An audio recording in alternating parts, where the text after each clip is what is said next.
Hello, BookTube. I have a Friday Reads for you. That's the BookTube tradition where people take a pause at the end of the week and talk about what they've read and what they're going to read, what they're planning on reading this weekend.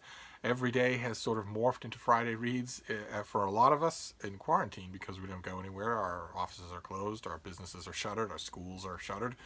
But nevertheless, I like doing it as sort of a benchmark, and I certainly love watching those videos. Those are just fantastic fun. I have a selection of books here that I want to show you. The first one is electronic. The first one is I just discovered just the other day Amazon Reading, Prime Reading. I did not know that existed. I swear there are still tons of benefits and little side features to Amazon Prime membership that I don't know anything about. I'd love to hear stories from the rest of you of stuff that I'm sure that I'm overlooking. And one of the things that I was overlooking was Amazon Reading, a collection of titles, electronic titles that you can download and read, and you get a certain number. I think you get 10 of them, and then you have to give one back to get another one, or two to get two more. I don't know how long those books will stay in your Amazon collection if you don't give any back. Do you just get to keep them? I have no idea, one way or another. But I found immediately 10 titles in Amazon Reading that I wanted as electronic books to just sort of reread or explore for the first time. And one of them was this, an Epic collection. Marvel makes these full-color Epic collection paperback reprint volumes where they reprint their back issues, but in color, as opposed to many other reprint venues that they've had. And they've done a ton since they got Star Wars. They've done a ton of these Star Wars Epic collections, and I would never have any of them myself. I don't care about Star Wars enough to do that. But it was on Amazon on Prime Reading for free, and this is the original Marvel years. So this starts off with the 6-issue miniseries that was adapted from studio scripts and whatnot and studio storyboards by Howard Chaykin. The great comic book artist Howard Chaykin drew at least the first issue of this. Maybe he chipped in with panel breakdowns for a few others. I got those original 6 issues. I have them somewhere.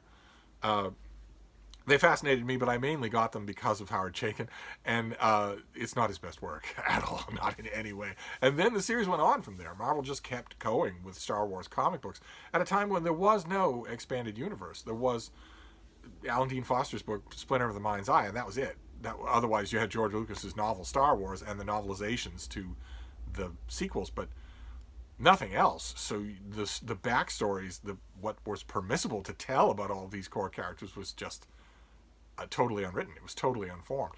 And this is those issues only full color. And that is the reason why I'm reading this weekend. I'm going to go through the whole of this Epic collection this weekend. And that is the reason why I'm going to do it on my iPad, even though I just got an Amazon Kindle Paperwhite.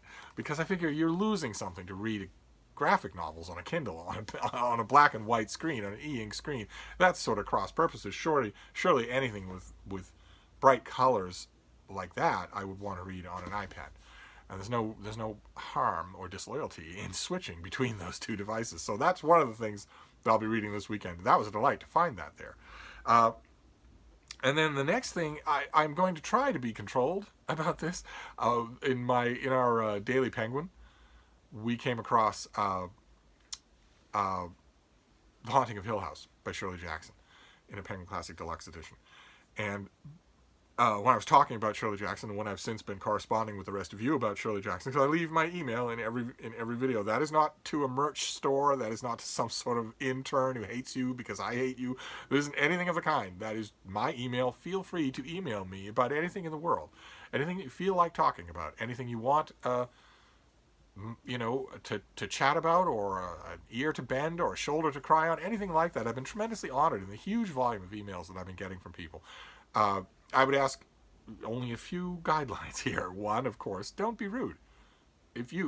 Insulting me personally is a way to end our correspondence. It's not an opening gambit that's kind of fun and alternate. Okay, most of you don't need to hear that. Another thing that's distinctly off-putting is when you just what I used to refer to in my pre-internet days among my friends as treating me as fact boy. You have the collected wisdom and writings of the human race at your fingertips 24 hours a day. So you do not need to write me an email and say, when was Thomas Hardy born? Okay, and if you do that, I'm going to ignore your email. I'm just going to trash it because it's a waste of my time and yours. I'm making you worse by answering such questions. And the third thing, the most important thing, the thing that actually does apply, because you people don't do the rude stuff, is to keep in mind that I get a lot of emails. I might not respond right away, but I've had I've been emailing about Shirley Jackson with a lot of people. A lot of people are really engaged by this writer. That's tremendous for me to know. That ensures to me that she is immortal. But when I did that video on the Haunting of Hill House, I immediately thought, well, how long has it been since you read a Shirley Jackson story? Everybody's read The Lottery, but what about, that's a novel, but what about short fiction? And do you even have any? I think I said in that video that this was the only Shirley Jackson that I had, aside from a collection of uncollected short stories and various nonfiction, which I got mainly for the nonfiction. So I went looking. And it turns out I do have a collection of Shirley Jackson short stories.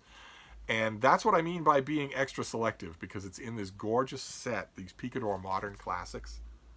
Just this gorgeous set that was sent to me in the mail back when I got books in the mail. And as you can see, The Lottery and Other Stories is the biggest volume here, but there's also The Great Fire by Shirley Hazard.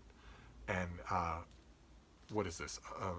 A Single Man by Christopher Isherwood, and The Hours by Michael Cunningham. Picador Modern Classics doing these gorgeous little hardcovers of books that they think will stand the test of time. Very interesting, the choices that they make. I don't think they're far off with Shirley Jackson, but as you can see, I've been very delicate with this thing. I got 2 copies of this in the mail, 2 copies of this set. One I unstringed and sort of broke apart, and the other I've kept like this. I don't have those doubles anymore, so what my goal with this Friday Reads is to go into this collection, carefully prize out that Shirley Jackson volume, and read all of these short stories without reading any of the other books. We shall see. I probably won't succeed at that. I will probably read all the other books. And then the last of the rereads is a direct result of what I mentioned about that email, about putting my email address just out there so that you can email me about anything you want. I opined an opinion on this book a couple of times. I have over the course of the last year, not 2020, but the last year of making videos.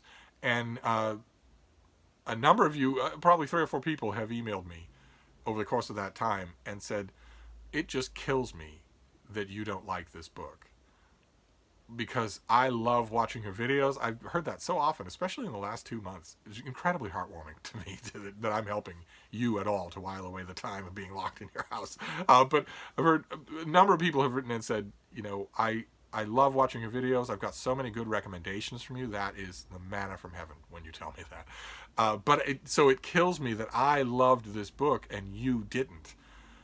And a few of those people have had the nerve have worked up the nerve to ask me, is there any chance that when it comes to the fact that you hated this book and I loved it, is there any chance that I'm right and you're wrong? And I love it. There is indeed that chance. There is indeed that chance. Yes, absolutely. A few of those people asked me months ago, would you revisit the book? And I said, sure, I will eventually. And I sort of put it in the back of my mind. I thought, okay, well, I'm not really going to get to it. I'll get to it someday. But I'm fairly certain that I know what that book was like. I read it twice, after all. But it's been bothering me, and someone just recently mentioned it again. So I am going to reread it. I'm going to prise open my mind. I'm going to read this with an open mind and a completely clean slate and see if maybe I am wrong about it. Maybe I read it with an undigested bit of bacon or something like that. And this is by Becky Albertalli and Adam Silvera. And this is What If It's Us? Two gay boys meet cute in the big city. And the story that unfolds from there. I have said about this book that it is these 2 YA authors bringing out the absolute worst in each other over the course of a whole book, instead of the collaborations that you sometimes see in literature where the 2 collaborators bring out the best in each other. I was actually once, long time ago, long before most of you were born, I was part of such a collaboration. And that's what it did. In this book, I got the impression that the exact opposite was happening. That they were suborning and abetting each other's worst tendencies as writers. Because I've read both of these separately. And separately, they aren't anywhere near as bad as this. So separately, they can be very good. that was my opinion on this book. That is currently my opinion on this book, but I have been prevailed upon. I am going to revisit this book with a wide open mind and see if maybe I think differently. That is on the agenda for this weekend. And those are the ones that the electronic copy, and then the gift set, and then What If It's Us? The things I do for you people. Those are the books that I have already read in one way or another. And then I want to show you 3 that I haven't read yet. One of them I read a chunk of. I know that I like it, but I don't know how much, and I don't know if it lets me down. Maybe it'll let me down in the chunk that I didn't read. The first one is a finished copy. I don't remember when we got this. When did we get this? This is slated for late May, any day now. If it's still following that pub date, as is with all finished copies, you really have to double check that to make sure. But this is by Xena Hitz, and it's called Lost in Thought, The Hidden Pleasures of Intellectual Life. We got this in the mail just a little while ago, and let's see here. An invitation to readers from every walk of life to rediscover the impractical splendors of a life of learning. All lives should be lives of learning. In an overloaded, superficial technological world in which almost everything and everybody is judged by its usefulness, where can we turn for escape, lasting pleasure, contemplation, and connection to others? While many forms of leisure meet these needs, Xena Hitz writes, few experiences are so fulfilling as the inner life, whether that of a bookworm, an amateur astronomer, a bird watcher, or someone who takes a deep interest in one of the countless other subjects. Drawing on inspiring examples from Socrates to St. Augustine to Malcolm X to Elena Ferrante, and from films to Hitz's own experience as someone who walked away from an elite university life in search of greater fulfillment, this book is a passionate and timely reminder that a rich life is a life rich in thought. Now, this could go wrong. It could go badly wrong. If the author starts to spool out Hallmark vapidities, well, then the book will go wrong. But I'm hoping that it doesn't. Then this next one is probably going to be fascinating. I don't know if we saw this on this channel or not. But let's see here. The date on it is May 2020, but I don't know. Again, I don't know if that is actually going to happen. And let's see here. This is by Peter Thuysen. It's from Oxford University Press, and it's called Tornado God, American Religion and Violent Weather. It's exactly what it's about. And that is what it's going to look like. Tornado God. Again, I don't know if this has been postponed. I don't think Oxford's postponing much, but let's see here. The tornado is an emblem of everything we cannot capture, looming as a uniquely American sublime. We are prone to resist mystery, gravitating instead toward black and white explanations and unambiguous conclusions. For many, this affirmation comes in the form of science and religion, which offers them predictability through laws or doctrine. And yet the natural phenomenon of the tornado bedevils both theologians and meteorologists. In this groundbreaking new history, the author captures the harrowing drama of tornadoes.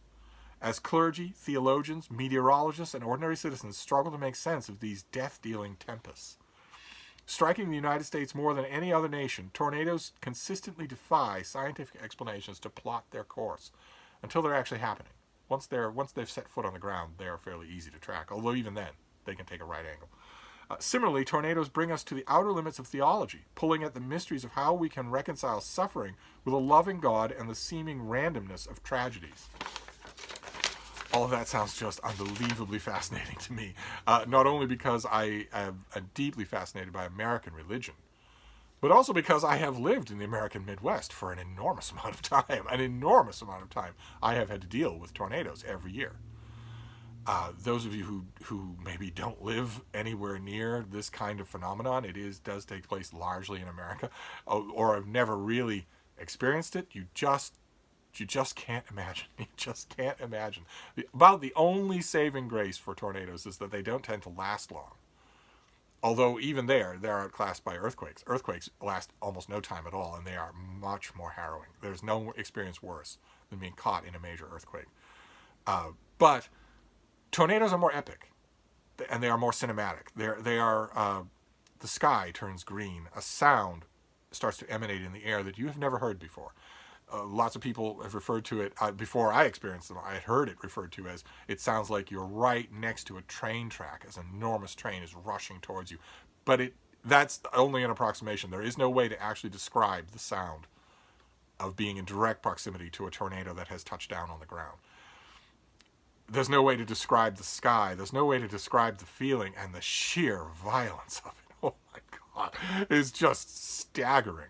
It's just staggering. You can see it even in, there's plenty of YouTube footage of people that pulled over on the side of a road, or the insane people who hunt these things and drive to them instead of driving away from them. You can see the film footage of what these things, from a distance, what these things look like when they're touching the ground and ripping everything to shreds, turning everything into bullets. So that the famous example is the piece of straw that is drilled through the trunk of a tree by the sheer velocity at which it's moving. They're incredible, absolutely amazing. I have lived through them, and I know what this author is talking about. They are theological experiences. They are weather transformed into theology. And they're naturally problematic for theology because the tornado will touch down in one little Iowa or Illinois town. It'll be forming, and you'll know that it's going to blow away. It's going to blow away, but if it doesn't, it lowers a funnel, and suddenly all that energy is ripping apart the ground underneath those clouds. Often along rivers, along natural, the wind will, the storm, the funnel will often just follow a natural feature. Sometimes that feature is a highway. That's very bad for cities. But when it happens in a little, Fairview, Iowa or something like that, in no time at all, it's over. In 15 minutes, the thing has stalked all the way through your town, and it's left a very discreet trail of destruction. Usually, unless it's a really big one. Some of these storms are really big, and I'm afraid we are going to see them get much bigger. But some of these storms will leave a very discreet trail of destruction so that you will be able to see on one street, one neighbor's house is completely flattened. Everything's gone. And right across the street, the house wasn't touched at all. That naturally raises theological questions. I don't think it should. I don't think it should. If you believe in an all-powerful, all-knowing, all-benevolent, super-intelligent creator of the universe, then you can rest assured that you don't understand that creator, right? So it stands to reason that anything that looks whimsical or cynical probably isn't. According to your own faith, it probably isn't. It's just that you don't understand it. That's all. That it's mysterious. That if there's a motivation behind it, it's mysterious. And I have heard the whole gamut of Christians. I've known some Christians, very occasionally, very rarely, I've known Christians who had everything they owned destroyed in a tornado, who lost their faith. And said, well, somewhat paradoxically said, well, if God can do this, then I don't believe in him anymore, which is not really abandoning your faith, but I know what you mean. But I've had plenty of other people talked to Christians about this. Of course, I've talked to Christians about this. How do you reconcile tornadoes with your God, who you claim is all-knowing, all-powerful, and all-benevolent? And those Christians have fallen into a number of different camps. Some of them say what I was just alluding to, that this is a plan, and we don't know the plan. It's a plan made by someone who outclasses us the way we outclass ants. So there's no point in even asking to be told the plan. You wouldn't understand it. There are other Christians who say, well, that's the wrong way to look at this completely. God made the natural world, but he doesn't direct tornadoes. He doesn't tell a tornado to flatten your neighbor's house, but not yours, even though you know perfectly well your neighbor is sleeping with the secretary, and you have led an upstanding life. You shouldn't be bitter about that because God's not directing the tornado to do that. I've heard Christians say that as well. And all across the spectrum, all along that. And I imagine I'm going to get a lot of that in this book. So it's a fascinating subject for me on a number of different levels. And then the last one is the one that I've actually dipped a toe in. And I liked what I read, but I'm eager to read more. And this is Natalie Jenner. It's a novel called The Jane Austen Society. A familiar pattern of a novel where a bunch of people discover the restorative power of reading and the restorative power of Jane Austen. Let me read you a bit of this. Do I have a bit of this? Oh, I have a pub sheet. Let's see here. In 2015, the author used a small inheritance to realize a long-held ambition. She opened an independent bookstore. The age-old saying in the book world, back when Bookseller Row was a thing in New York. What's a good way to make a small fortune in the book-selling world? Start with a large fortune. I don't know why she decided to do that, but it thrived for 5 months before her husband was diagnosed with a life-threatening illness. The next year was spent selling off the bookstore to use the money for his care. And in the process, the author found comfort in the novels of Jane Austen, and she's not the only one, by a long shot. Happily, her husband recovered his health, and the act of rereading these classics provided the author with the idea for her first novel, this. A devotion to Jane Austen inspires Jenner's characters as well when, just after World War II, in the small English village of Chawton, an unusual group of people band together to preserve Austen's legacy. 150 years before, Chawton was Austen's last residence. Now it is home to her remaining heirs and a diminishing estate. With the last bit of Austen's history threatened, Adam Burker, a local farmer, Adeline Grover, the village school teacher who lost her husband in the war, Dr. Gray, a longtime widower, and the American movie star Mimi Harrison come together to save it. These individuals... Oh. What has it been? Shirley weighs 10 pounds, but she's learned how to open doors. Anyway, she was sound asleep on the couch just a minute ago. I wasn't being neglectful to her. She was sound asleep. I thought I could squeak in a video, but no, she has to be with me. Anyway, these individuals could not be more different, and yet they are united in their love of the works and world of Jane Austen. So very similar to the Jane Austen Society, or the Jane Austen Book Club, by Karen Joy Fowler, which was a terrific book about a very similar thing. People brought together by their love of Jane Austen, also similar to the Guernsey Literary and Potato Peel Pie Society. And the Jane Austen Book Club was made into a great movie, which you absolutely shouldn't miss. You absolutely shouldn't miss it. And this is along those lines, but I don't care about that. I don't care if it's a slightly derivative. I care about how it's done, so we shall see. So that is my Friday reads. We have a novel, The Jane Austen Society. We have a terrific sounding work of nonfiction. I hope the author really does it justice. Tornado God, American Religion, and specifically Bible Belt religion, and tornadoes, violent weather of all kinds. I mean, tornadoes will be the focal point, but there are preachers in the Bible Belt of the United States. The dumbest aspects of American religion, not just in the Bible Belt, but all over the country. You'll get preachers who will come out of the woodwork the minute there's a natural catastrophe and say it was the judgment of God. But they have no way to know that any more than you do. What they're doing is reveling in their own dark thoughts, not revealing. But anyway, I don't know how wide-ranging this will be. I can't wait to read it. Then Lost in Thought by Zena Hitz, about the contemplative life and its dangers in the 21st century.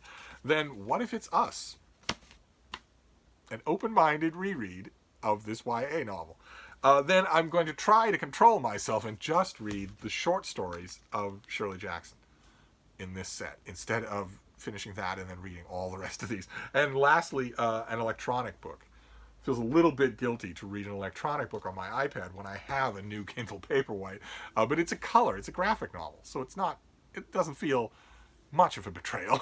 So that is my Friday reads, a part of it anyway. I'm going to read, let's see, I'm going to read for 10 more hours today. Solid. 10 more hours without doing anything. 8 of those hours will be after Frida has gone to sleep for the night. She sleeps all night long. She doesn't need to get up, doesn't need to go out early. So that's 10 hours at roughly 150 pages an hour. So I'm going to go through all these things in that time. So this is a Friday reads in an almost literal sense. I have a lot more reading that I'm going to do this weekend than just these books. Because when those 10 hours are over, I'm going to nap for a bit with the bean, and then we're going to go out, and then we're going to come back inside, and I'm going to read for another 10 hours. And then 10 hours after that, and then 10 hours after that. So you see what I mean. My Friday reads are not meant to be exhaustive, and maybe yours aren't either. Part of Friday reads for a BookTube is the dream element. And that's what makes me want to hear about it. So feel free to tell me or link me to your videos. It's another thing that I've noticed when I email people. I leave my email in every video, and I encourage people to email me about anything. And I've had a disconcerting number of emails from some of you saying, I have a very small BookTube channel, and I hesitate to even mention it. When, of course, if you have a BookTube channel, I want to know about it. I don't watch enough BookTube. I watch plenty of BookTube, but I could always watch more. So feel free to tell me. And if you tell me what your Friday Reads plans are. But if you have a Friday Reads video, for Pete's sake, tell me what it is. Link it to me. But anyway, that's my Friday Reads for now. That is the last video of the day. So I will wrap this up, but I'll see you tomorrow. Thank you, BookTube.